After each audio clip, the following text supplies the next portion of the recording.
Olá, boa tarde, sejam bem-vindos à semana 6 da disciplina de Língua Portuguesa 3. Eu sou o professor Luiz Andrés de Souza e nesta segunda parte do conteúdo da semana vamos falar de modalidade. Bom, começando com uma breve reflexão, o fato é que a linguagem permite que a gente fale não apenas de conhecimentos factuais ou reais, né? A gente pode falar de desejos, de sonhos, de obrigações, de possibilidades, de outras formas que o mundo poderia ser, e a gente pode até mesmo inventar outros mundos, outras realidades, outros indivíduos, criaturas míticas, místicas, etc. Eu posso falar coisas, se eu ganhasse na loto, que é basicamente uma maneira de não apenas de desejar, mas de imaginar o que aconteceria se eu ganhasse na loteria. Eu bem que podia estar na praia, em que eu expresso o meu desejo, e estou dizendo, não estou na praia agora também, mas gostaria de estar. Talvez o João esteja em casa, eu estou falando de uma situação da qual eu não tenho muita certeza se ele está ou se ele não está, mas eu avento a possibilidade. Ou 4. Essas histórias do psicanalista de Bagé são provavelmente apócrifas, como diria o próprio analista de Bagé. História apócrifa é mentira bem contada. Ou seja, o que é a ficção se não é uma mentira bem contada? A ficção nos permite falar de indivíduos que não existem, de acontecimentos que não são reais, e mesmo que eu coloque, sei lá, o Bentinho para caminhar nas ruas do Rio de Janeiro lá do século XIX, como Machado de Assis fez, o Bentinho nunca caminhou pelas ruas do Rio de Janeiro. Ele é uma criatura ficcional, ok? Tanto é que eu posso criar mundos ficcionais também, como a ficção científica faz, ou essa ficção mais fantástica faz também.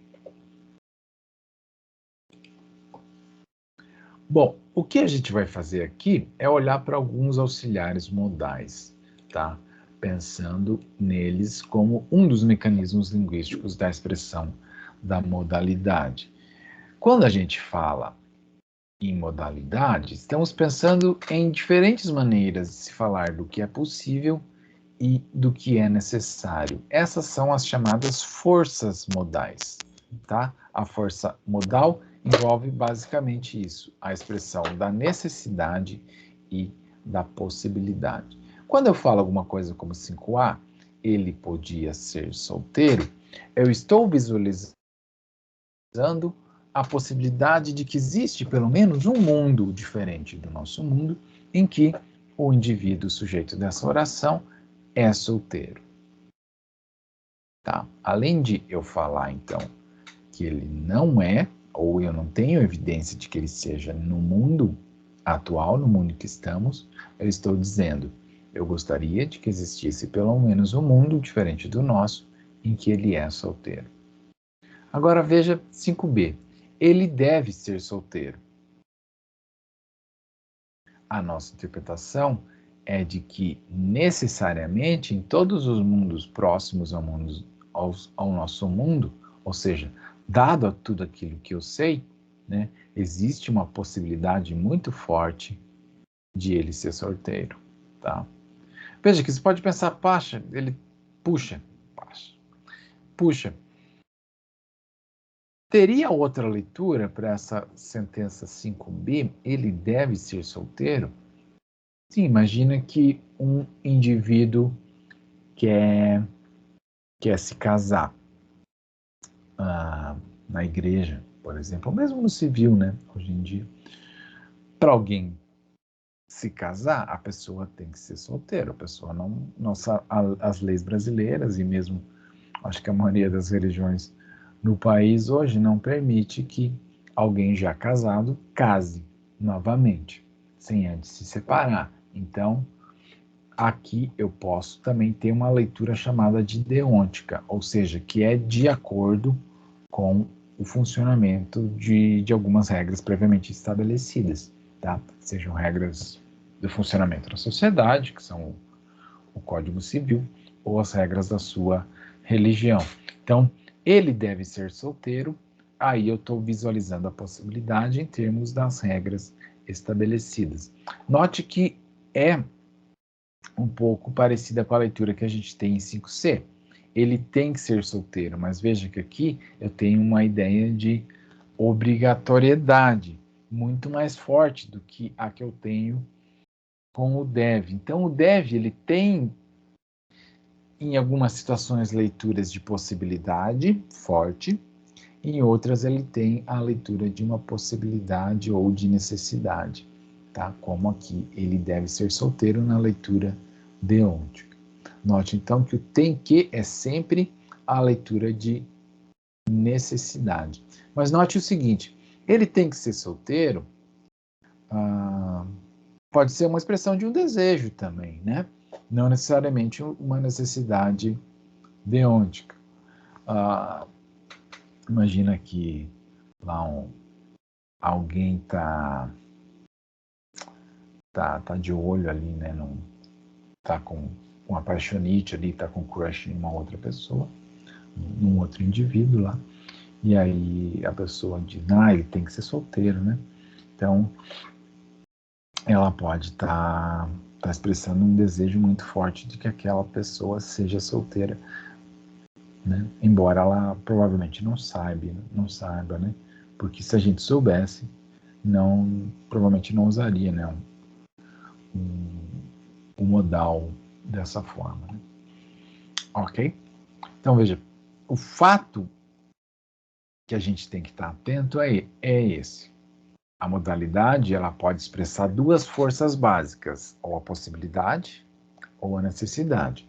A possibilidade é basicamente eu visualizar ou imaginar que em algum outro mundo possível, diferente do nosso, aquilo é o caso. No caso, 5A é ele ser solteiro. A necessidade, eu visualizo todos os outros mundos possíveis, tem que ser, né, verdade que aquela situação é o caso, como aqui em 5C. Todos os mundos em que as regras são obedecidas, né, da modalidade deôntica, ele é solteiro. Então, todos os mundos em que as regras do lado do casamento civil são obedecidas, o indivíduo é solteiro. Bom, em relação à modalidade, a gente vai discutir esses três aspectos. Os auxiliares modais, a semântica dos modais e a diferença entre tempo e modalidade. Ou a interação entre essas duas coisas, né? Melhor dizendo. Bom, comecemos pela semântica da modalidade. Não tem muita menção aos auxiliares modais nas gramáticas tradicionais. Mesmo os auxiliares, eles são definidos costumeiramente de uma maneira muito rápida. Mesmo em gramáticas contemporâneas se fala deles também de uma maneira muito en passant, né? Bom, de qualquer forma, o que a gente vê é que existe uma diferença entre auxiliares e verbos plenos. Tá? O fato é que os auxiliares não fazem seleção semântica do sujeito. Quem faz essa seleção semântica é o verbo principal. Compara aqui as orações em 6 e as orações em 7. Se a gente reparar, você vai ver que tem uma similaridade aqui entre deseja sair e pode sair. Eu tenho um verbo e depois dele eu tenho um outro verbo no infinitivo. Então, um verbo conjugado do presente, verbo conjugado no presente, verbo no infinitivo, sair, verbo no infinitivo, sair. Mas olha a diferença. O João deseja sair, eu estou falando dos desejos do João, certo? O que ele deseja? Sair. O João pode sair, você pode dizer, tá, eu estou falando de uma possibilidade do João, que é a saída. Tá. Agora compara aqui. 6b. O cachorro deseja sair. Se cachorros de fato têm desejos ou não, a gente pode se perguntar. Mas o fato é que 6b é uma sentença bem estruturada semanticamente. Eu posso falar de um cachorrinho que está ali arranhando a porta de casa porque quer sair, né, por algum motivo. 7b, comparando agora, o cachorro pode sair, beleza também, né? Existe a possibilidade do cachorro sair. Agora olha para 6c. A casa deseja ser pintada? Agora tem uma coisa esquisita com essa sentença. Casas não podem ter desejos, ok? Embora casas possam ser pintadas. Mas eu não posso atribuir uma casa desejo, algum tipo de desejo. Já compara com 7c. A casa pode ser pintada. Opa, aí tudo bem. Por que agora pode? Com o verbo poder. Opa, casas. A possibilidade de casas ser pintadas? Opa, isso é uma situação que pode ser descrita dessa forma. Agora olha para 6d. A pedra deseja cair. Pedras não podem ter desejos também. Veja, o que há em comum com 6c e 6d? Eu tenho um sujeito inanimado, que não tem volição, que não pode ter desejo, né? Diferente de um cachorro. Um cachorro a gente pode até atribuir desejo, porque ele é uma entidade animada, etc. e tal. Então, veja, o verbo desejar seleciona um tipo de sujeito que é animado e que tem volição. Casas e pedras não são entidades animadas e não têm volição. Portanto, não podem ser sujeitos de verbos como desejar, embora possam ser sujeitos de verbos como poder. Ou seja, o verbo poder não faz nenhuma seleção semântica em relação ao seu sujeito. Isso quer dizer que quem é de fato o verbo que está fazendo seleção semântica é o verbo ser pintada, aqui o sintagma verbal ser pintada, ou no caso 7d, cair. Veja, se eu dissesse alguma coisa, a pedra pode sair, não seria estranho também, porque pedras não saem. Sair é uma atividade que exige algum tipo de agência, nesse sentido de controle. Ou seja, eu preciso de uma entidade animada, alguém que execute a ação de sair. Cair, não. Cair, pedras caem, casas caem, canetas caem. Então, entidades inanimadas podem ser predicadas com esses verbos que pedem algum tipo de sujeito que não tenha agência, caso de cair. Então, a pedra pode cair, tudo bem. É uma construção bem formada, porque pedras caem, ok?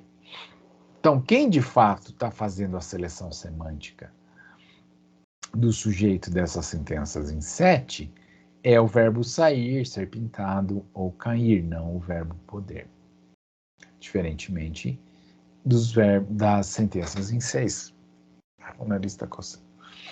Em que eu tenho o João deseja, o cachorro deseja, a casa deseja. Ou seja, o verbo desejar seleciona semanticamente o seu complemento.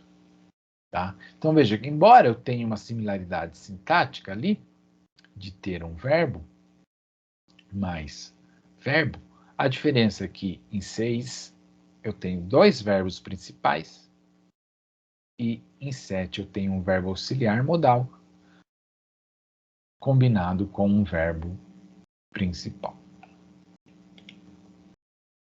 Bom, passemos aí à discussão da semântica da modalidade. Veja que o verbo poder, ele tem uma vagueza. Vejamos essas situações aqui para deixar mais claro. Na primeira situação, estamos numa competição de natação e os técnicos discutem quem tem capacidade para nadar os 3.000 metros da prova. Um dos técnicos diz: o Pedro pode nadar. Essa extensão, né? Supondo aí que está falando disso. Veja que aqui estamos falando da possibilidade. O Pedro é capaz de nadar essa distância. Olha para a situação em 2. Estamos num acampamento e o chefe autoriza quem tem ou não permissão para nadar. Então diz: o Pedro pode nadar.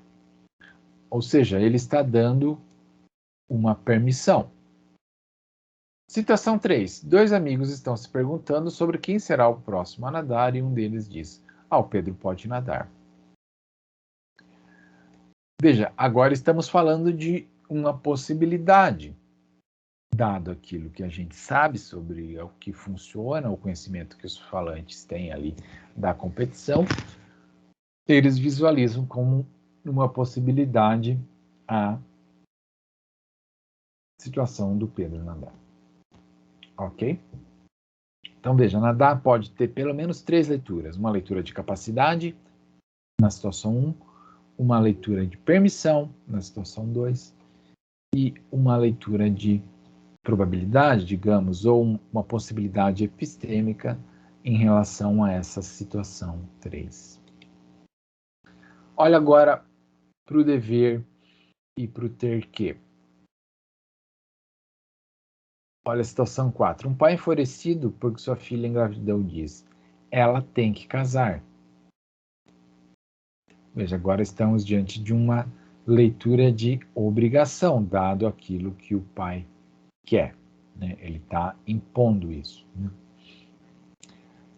Olha a situação 5 agora. Pedro está pensando sobre como João conseguiu chegar tão rápido até a universidade. Então ele diz, ele tem que ter vindo de carro. Então veja, agora eu estou vendo como uma necessidade forte em todos os mundos em que, dado aquilo que eu sei sobre como as pessoas demoram e conseguem chegar até aqui, eu visualizo como uma necessidade muito forte da sua vinda de carro até aqui.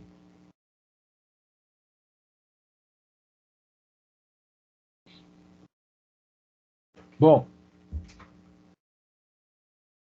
olhamos agora para o exemplo 8. Para chegar à ilha, você tem que atravessar a ponte. Veja que agora temos uma meta. Essa é a ideia da modalidade teleológica. Eu visualizo um objetivo e, em relação a esse objetivo, que é chegar na ilha, a pessoa tem que, né, eu vejo como necessária, como quase obrigatória, que ela atravesse a ponte. Então, veja, o ter que também tem diferentes sabores modais, como a gente diz. Ele pode ter uma ideia de obrigação, pode ter uma ideia de necessidade muito forte, ou pode ter uma ideia para se cumprir uma meta, que é a chamada modalidade teleológica. Bom, de onde advêm essas nuances de significado? É um caso de polissemia, ambiguidade, é uma vagueza? Bom, a resposta mais aceita é que estamos diante de um caso de vagueza. É o contexto que fixa qual é a chamada base modal. Como eu falei, se ela é deontica, epistêmica, circunstancial, bulética ou teleológica. Veja então que há 2 componentes básicos da modalidade: a sua força modal, necessidade ou possibilidade, e a base. Tá? Então veja, todos os modais são possibilidade ou necessidade, semanticamente. O que o contexto vai fixar é a base modal, ok? Veja que eu posso falar algo como pode chover hoje à noite, eu estou falando de uma base epistêmica, talvez de uma base circunstancial, dado aquilo que se desenrolou na natureza hoje, eu visualizo com a possibilidade de que chova, né? Mas é um pouco difícil separar a base epistêmica da circunstancial, porque eu estou falando normalmente de conhecimento sobre como a natureza funciona. Se lá estava muito calor e de repente esfria muito rápido, a gente já pode supor que vai chover. Né? Porque, enfim, a vinda de frentes frias normalmente traz chuva. Veja que eu não... Seria estranho falar de uma base deôntica pensando em obrigação em relação à chuva, né? Pode chover hoje à noite. Eu não estou dando a permissão para que chova. Né? É estranho falar pode chover hoje à noite usando uma base deôntica, pensando, né, tem sempre em mente isso.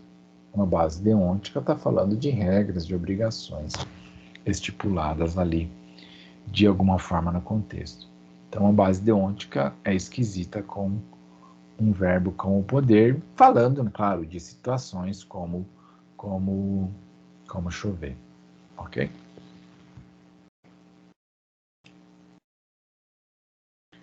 Então, veja, se eu estipulo aí já uma base deôntica pensando em situações que envolvem indivíduos, né? Sei lá, João pode sair, numa base deôntica, aí eu tenho uma leitura de permissão. Já em 10b, João tem que sair, pode ser uma ordem ou pode ser uma obrigação que ele tem que cumprir. Sei lá, João tem que sair, supondo que ele faz algum tipo de serviço na rua, etc. e tal. Então, é a obrigação dele cumprir essa tarefa. Ou um chefe diz para um funcionário, né? João, você tem que sair. Aí ele tá dando uma ordem, tá? Dado aquilo que a gente sabe sobre como funcionam a hierarquia nas relações de trabalho, então é uma ordem que está sendo dada, tá? Ou suponha aí 10C, João deve sair, também supondo aí uma base deôntica, aí estamos falando também de uma obrigação, né? Embora também talvez aí você possa ter uma leitura de um ato de falha de um conselho ou uma sugestão, dependendo de como a gente possa supor um contexto diferente.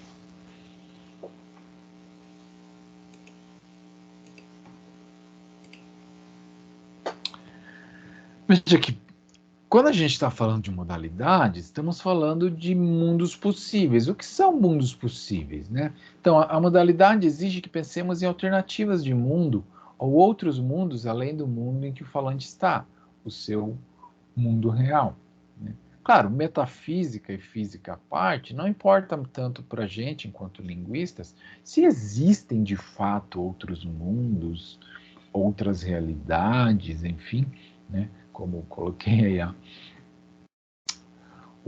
essa gravura do Aranha Verso só para ilustrar isso, é justamente essa nossa capacidade, né, de visualizar outras formas como o mundo poderia ser, mesmo que seja ficcionalmente, né? Então, o fato é que a gente é capaz de fazer isso cognitivamente e faz isso maravilhosamente na ficção, né? Então, citando aqui mais uma vez o texto de leitura, ao usarmos a modalidade, colocamos em jogo possibilidades, alternativas, configurações de estados de coisas que podem ou não coincidir com o que ocorre, ocorreu ou ocorrerá no mundo real do falante. Para encerrar, então, essa nossa aula, vamos falar rapidamente da interação entre o tempo verbal e os verbos modais. Veja, ele é um verbo auxiliar e como ele está numa conjunção verbo auxiliar, verbo principal, é esse verbo auxiliar que traz concordância de número e pessoa e também o tempo, né? Veja, quando eu falo uma coisa como o João podia casar amanhã, tem em mente que eu estou falando de um desejo, né? O falante está falando de um desejo. O João podia casar amanhã, ele quer que o João case amanhã.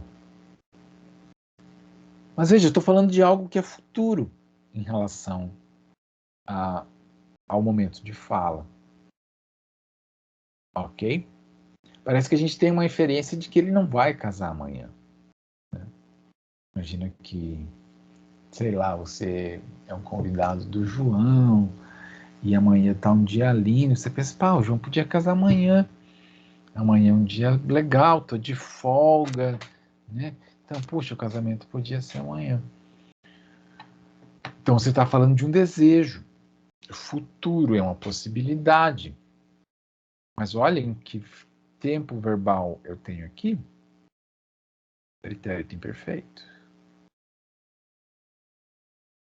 Olha o bug aí no sistema, né? Porque a língua é um negócio assim, né? A língua sempre está em luta a forma com o significado. Então, veja, tem uma forma aqui de pretérito imperfeito para falar de uma coisa que é futuro. Compara com 11b. O João podia casar quando quisesse. Também estou falando de uma possibilidade. qual é a leitura que temos aqui? De capacidade, né? O João podia casar quando quisesse, digamos que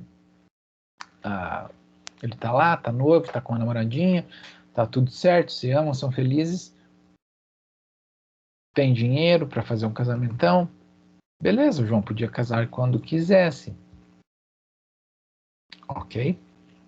Também estamos falando de uma possibilidade, em termos aí do que a gente sabe sobre o João, etc e tal, então ele tem essa capacidade.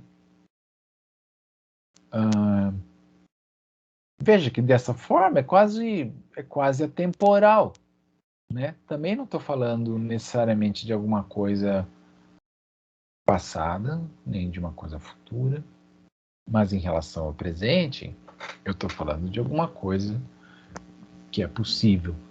Mas, novamente, o verbo está no pretérito imperfeito. Agora, olha 11b. O João devia casar amanhã. Imagine que isso seja um conselho, né? Agora não, fica estranho o conselho, né? Conselho dado assim, né? Se eu fosse falar com uma segunda pessoa, tudo bem. Você devia casar amanhã. Ou o João tinha que casar amanhã. Também estou falando de algo futuro, que é uma espécie de desejo ou conselho do falante. Mas veja, a questão é essa. Por que eu estou usando esse pretérito imperfeito aí para falar de algo que é desejo do falante, né? Que é uma possibilidade? Qual é o papel desse tempo aí, né? A gente não tem muita resposta não, tá? Ou em tempos compostos, que também eu tenho um sabor contrafactual nesse sentido, que eu estou falando de uma situação em que eu posso inferir que, na realidade, ela não é o caso. Veja, o João podia ter casado ontem, o João não casou ontem, tá? Então, novamente, eu estou usando um pretérito imperfeito, tá? Agora sim, falando de uma situação passada, mas, veja, eu estou visualizando o casamento do João ontem como uma possibilidade. Ele não aconteceu ontem. Veja que eu posso negar isso, né? Embora o João podia ter casado ontem, fez isso mesmo, casou. Então, veja, posso usar também para me referir a algo factual que aconteceu. Então, essa ideia de que é contra os fatos, ela parece ser algum tipo de inferência pragmática.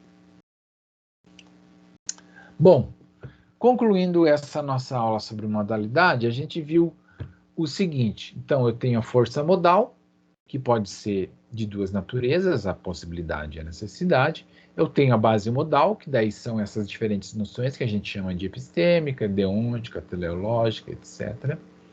A gente viu que os verbos modais são vagos. Um poder pode ter uma leitura epistêmica, teleológica, etc. e tal. O TQ mais ou menos no mesmo sentido. E, por fim, a gente terminou aí com uma breve discussão sobre a interação entre o tempo e os verbos modais e viu que ainda é preciso mais investigação para se ter uma visão mais completa do fenômeno. Então, era isso aí. Até a próxima aula. Se cuidem. Um abraço a todos.